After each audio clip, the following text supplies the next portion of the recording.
The Mazda CX-60 has just gotten significantly cheaper because of the addition of a new 4-cylinder petrol engine. So that means this car doesn't only come with 6 cylinders anymore, it doesn't only come with hybrid tech, and it doesn't only come with all-wheel drive. What that means for your wallet might surprise you, so stick around. I'll tell you about the pricing, the specs, and also the best alternatives to this midsize SUV.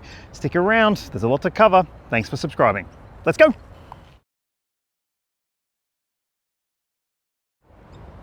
The reason the CX-60 has seen a big price reduction is because of the new G25 powertrain. It's a 4-cylinder petrol engine, and in this instance, it is rear-wheel drive as opposed to all-wheel drive, but there's no electrification involved for this one. I'll tell you all about the powertrain shortly, but just keep in mind that this has been offered in a number of different variants and models in different Mazdas, and well, it's tried and tested. Talk engine stuff later on though. First, let's talk about the 3 different grades of G25 CX60 that you can choose from. The entry-level one is called Pure. This is it right here. The list price is about $44,000, but you can get it for $47,990 drive away as an introductory offer, and it does still come handsomely equipped with plenty of standard spec and tech. This one comes with 18-inch alloy wheels, auto LED lights, auto high beam. You're getting a 360-degree camera as standard, a whole host of other safety equipment too, a 7-inch instrument cluster, a 10.25-inch screen on the inside with Apple CarPlay and Android Auto. There's an 8-speaker sound system. It comes with cloth seat trim, and it also comes with sat-nav and a few other features beyond that. Step up to the mid-spec model, the Evolve, and it costs you a couple of $1,000 more, but you are still getting a heap of extra equipment if you make that little step up the ladder. Things including a 12.3-inch digital instrument cluster, a see-through view for your camera, you get fake leather interior trim, and some additional safety and convenience stuff in terms of the tech, plus a wireless phone charger and a power tailgate. And at the top of the range in the G25 lineup is the Touring. It's the one with the most fruit, costs a little bit more though, just over 50 grand. You've got leather seat trim in black, there's heated front seats with power adjustment and memory function settings for your mirrors. There's also a position memory for the driver's seat, and it does seem to offer a whole heap of stuff for the cash.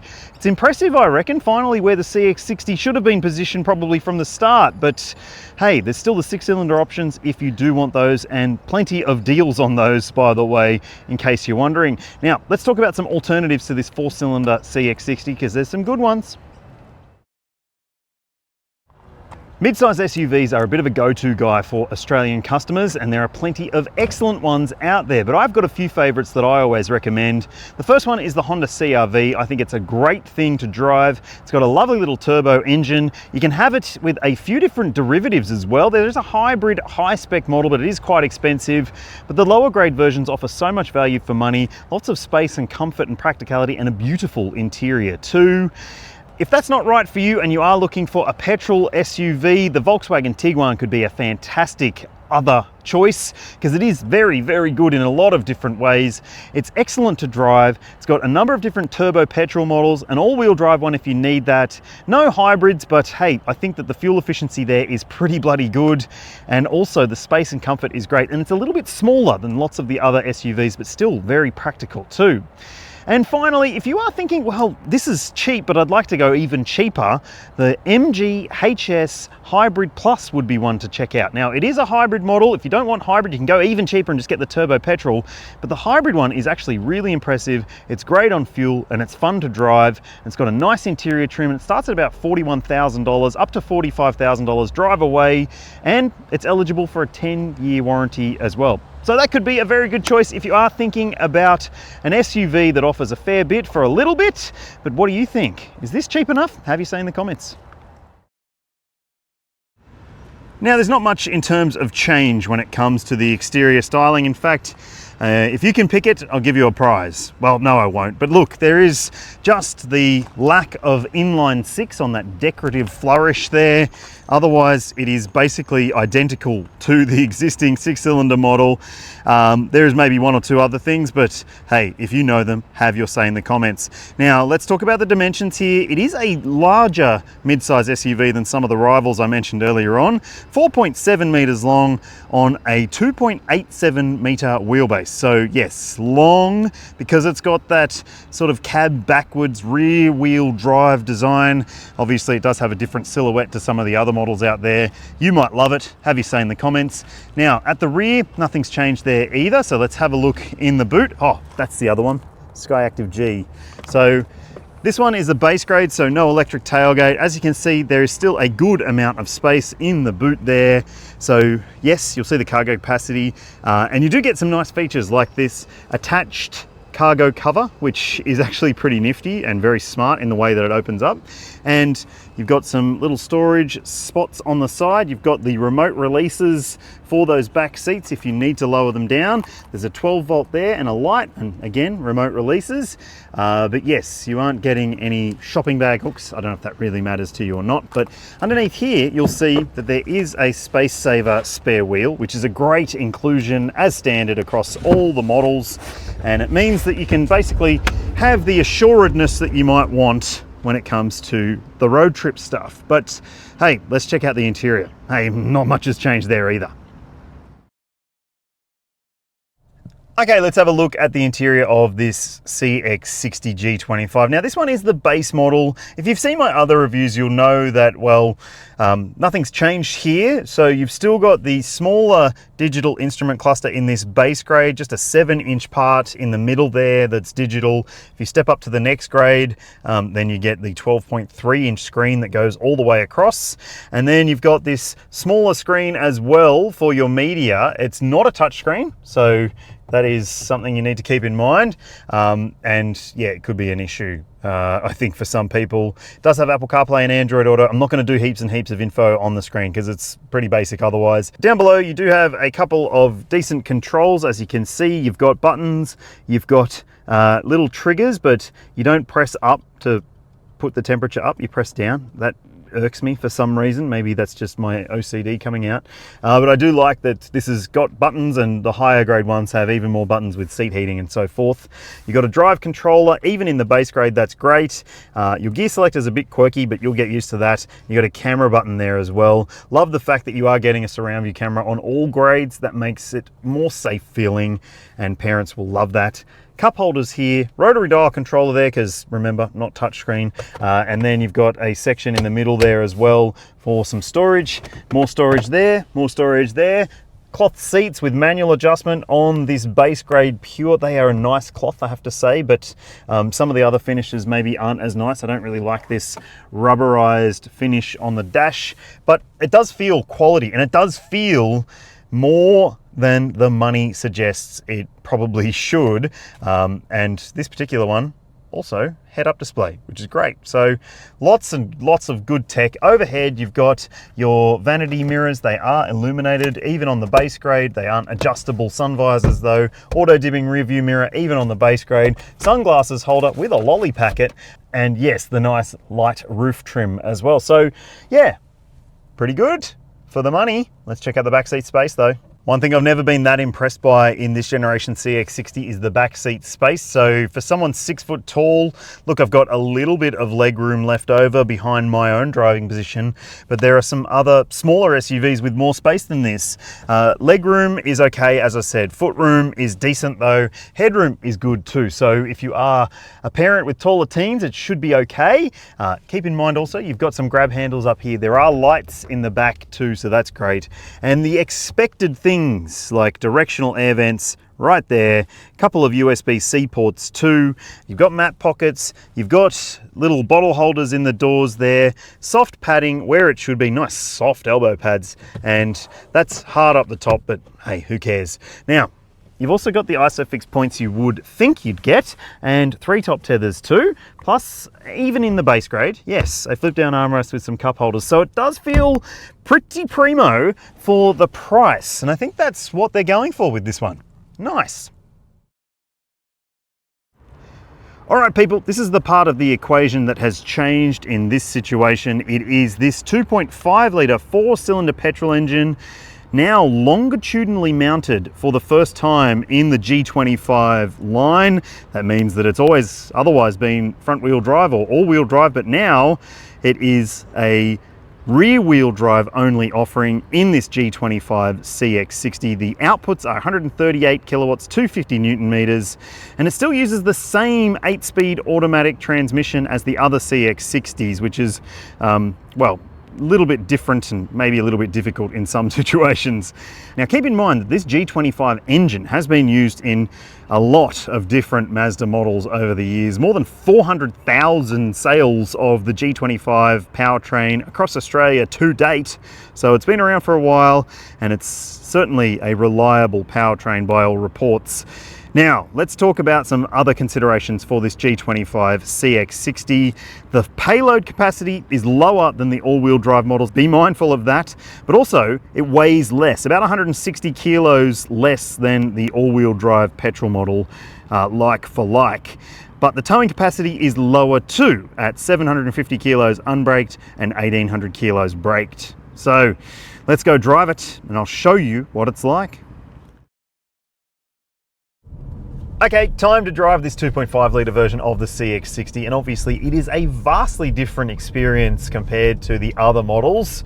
As you would expect, with this 4-cylinder petrol engine, it's not turbocharged, it doesn't have electrification as part of the situation, so it is, well, a little bit old school in some ways compared to the newer models that you might be considering, and also compared to those electrified 6-cylinder ones. It doesn't have as much power, it doesn't feel as powerful, but it does feel up to the task, I reckon, in a mix of driving that we've done so far from the Melbourne CBD out to the suburbs. It hasn't really felt short of grunt. It's a little bit raspy when you do really put your foot down, but it does react reasonably quickly. And I mean, it's not a firecracker. Don't go thinking that you're getting the best possible engine in this segment if you're buying this version of the CX60, but it's perfectly adequate. And the 8-speed automatic, well, it's maybe not as good. It is the same sort of 8-speed auto as has been applied to the other versions of this vehicle, and it can be a little bit sluggish to react at times, and also a little clumsy feeling at low speeds. Well, that's what I've noticed anyway. So look, as I said, I don't think you're getting the best possible drive experience in this 2.5 litre version, but I do like the fact that it is rear-wheel drive and it does have that inherent balanced feel to the way that it behaves when you're cornering. Even at low speeds, you can sort of feel that it does have that front bit points where you're going, rear bit pushes you where you want to be. That's the sort of mindset that this car has, and if you like the pure rear-wheel drive experience, I mean, this one will probably tick the box for you to a degree. Now, otherwise, there are some things that still aren't great about the CX60 in my opinion. The ride is still sharp, still a little bit clumsy and clunky over lumps and bumps, and this has been a pretty honest road loop. Not the usual stuff that I do, but certainly indicative of what you might do. There have been potholes, there have been pockmarks, and it has shown up that this is still not the smoothest car to drive, and it's not going to be the most squishy and comfortable car to live with on the daily if the roads where you live aren't fantastic. And that's what I've said before about the CX60. I don't think that this feels like a finished product still from the suspension standpoint, but the steering is relatively predictable. It does have a fair bit of weight to it, and it changes direction with a little bit more eagerness than some of the others in the segment. Obviously that also comes down to the rear-wheel drive layout, but yes, in some ways it's quite a keen driving SUV. In other ways, I'd be keen to see it even better. But hey, I'd love to know what you think about that, so have your say in the comments. But let's talk about some other elements of the drive. The refinement, well, it's still a little noisy. As I said, the engine can be a bit raspy. You can hear quite a bit of the road surface at times as well. And I don't think that it's the most serene experience, but it's certainly pretty good for this segment of vehicle. And in the base grade, if that's the one you're looking at, it will probably appease your needs if you're looking for something that is relatively refined. Certainly not the most refined in my opinion, but otherwise there's the safety systems on offer, and they do bing and bong a little bit, but thankfully they're pretty well measured, I have to say, compared to some of the rivals out there which can be incessant and a bit too insistent. In this car, it seems okay. So, what about fuel consumption? Alrighty, smaller engine, smaller fuel consumption numbers? No, actually, in fact, this non-hybridized 4-cylinder, non-turbo petrol engine is actually a little bit thirstier than the 6-cylinder, which is quite a surprise. You'll see the official fuel number on your screen. And while this hasn't been my usual testing, as I said, it's in Melbourne, doing a bit of a run that's been designed for this car, for this day. You'll see on screen what I've seen based on the display. And I mean, I think that's perfectly acceptable for this type of mid-size 5-seater, but it's not as fuel efficient as some of the rivals that you might otherwise be considering. Now, there's some good things to note though. It can run on 91 RON regular unleaded petrol, and I'll also put the fuel tank capacity on your screen there so you can see and maybe do the maths and figure out how many Ks you'll get per fill. But look, it's okay. The Mazda CX-60 achieved the maximum 5-star ANCAP safety rating in 2022. It's expected to apply to the 4-cylinder models as well, and it has a whole host of standard spec and tech when it comes to the safety gear, including some stuff that you might be annoyed by a little bit, but it's certainly more livable than some of the others in the segment in terms of the active safety gear. So there's things like autonomous emergency braking, you've got adaptive cruise control as standard across all grades, there's also lane keeping assistance, but if you step up to the mid-model in the G25 range, you're getting a few extra cruising assistance features so it can do a bit of stop, start and steer for you if that's what you want. There's also a blind spot monitor system, there's front and rear cross traffic alert, and a 360-degree camera system is standard too. So for me, the safety stuff is well spec'd. They've done a really good job with this, and there's also speed sign recognition, which can beep at you, and a driver monitoring camera, which can bong at you. So just be aware of those things. There is one other thing I want to call out though when it comes to the safety. I'm going to show you it now. It's the mirrors. I hate the mirrors in Mazdas. They don't offer you a wide angle view from the driver's seat, especially on the driver's side, whereas on the curb side, you do get a wide angle view, and it means that you can see more on one side than the other. It's not good when you're trying to merge right in traffic. Anyway, there's more safety stuff to talk about. But there's also plenty of airbags fitted to this car. So you've got dual front side, a front center airbag, and curtain coverage for both rows of window seats. Mazda offers a 5-year unlimited kilometre warranty for its model range, and there's also some interesting things when it comes to your servicing. The brand offers 7 years or 105,000 Ks of cap price servicing, and yes, that means that your intervals are every 12 months and 15,000 kilometres for this 4-cylinder version. And keep this in mind too, it's cheaper to maintain. The average service cost over the cap price plan is on your screen now. That's about $100 cheaper than the 6-cylinder all-wheel drive models. So it adds up from that perspective as well. And 5 years free roadside assist too. Nice. The Mazda CX60 G25 model lineup is more appealing in a lot of ways. I do think that the pricing has improved the buyability of this car, and I do think that it could be a better choice than the more expensive ones. But what do you think? Have your say in the comments. Thanks for watching, thanks for subscribing, and I'll see you when I see ya.